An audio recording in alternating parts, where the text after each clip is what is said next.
Greetings, dear listeners. Hope you're all doing well and happy Halloween. I thought I would touch base with you all to see how you're making out with this month's spooky read, The Monk by Matthew Lewis. Not by Stephen King, The Month by Matthew Lewis. On the off chance that one of you out there is actually reading the book along with me. And I'm going to be referring to my notes today, so I don't wander too far. And they're in purple ink because this novel is an example of purple prose. Now, I have to admit, I don't know what your reaction is. I'm enjoying this novel immensely, but it's not modern horror as we think of it.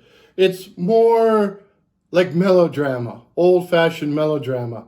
And it also reminds me of the Elizabethan and Jacobean plays I used to study in university. It has that same kind of vibe.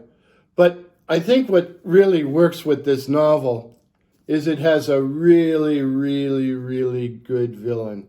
Ambrosio the monk, the stern fire and brimstone Ambrosio. And I think the English have a good word to describe people like him. He's a prig, a holier-than-thou kind of prig. And I just find him fascinating. And in the scene where he discovers, if you haven't read the novel, at one point, Ambrosio finds a note.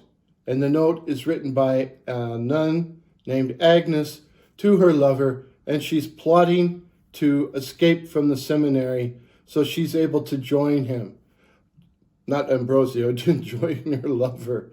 And of course, Ambrosio finds this and says that he's going to turn the note over to the prioress. And of course, Agnes begs him not to do so. And he remarks in his priggish manner, "No, daughter, no. I will render you a more essential service. I will rescue you from perdition in spite of yourself. Penance and mortification shall expiate your offense, and severity force you back in the path of holiness." Yeah, Ambrosio's that kind of holier-than-thou guy. So in that scene, I really hated him. But another of the many subplots in this novel, a woman, a beautiful woman by the name of Matilda, has snuck into the monastery where she pretends to be a novice.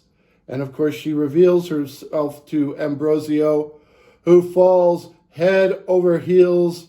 I don't know if it's in love or lust. And slowly, this paragon of virtue starts his own slow slide down to perdition. And at the end of the scene with Agnes, she cursed him, and the curse seems to be working out. And I have to admit, I feel a little bit of sympathy for Ambrosio, but not too much.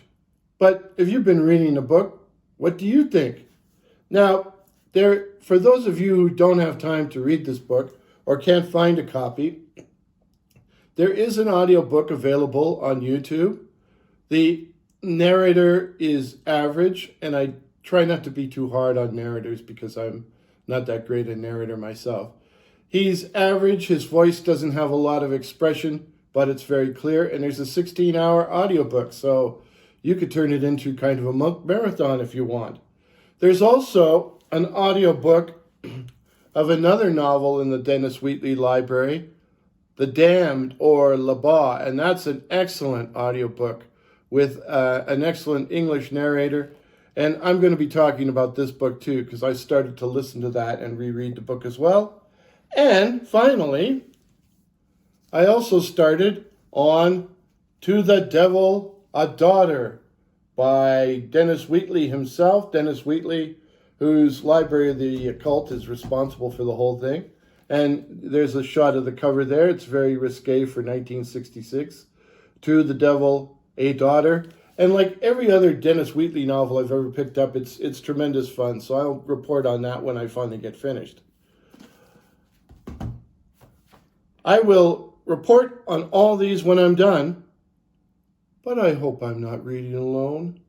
If you're reading or listening to the novels, please share your impressions in the comments.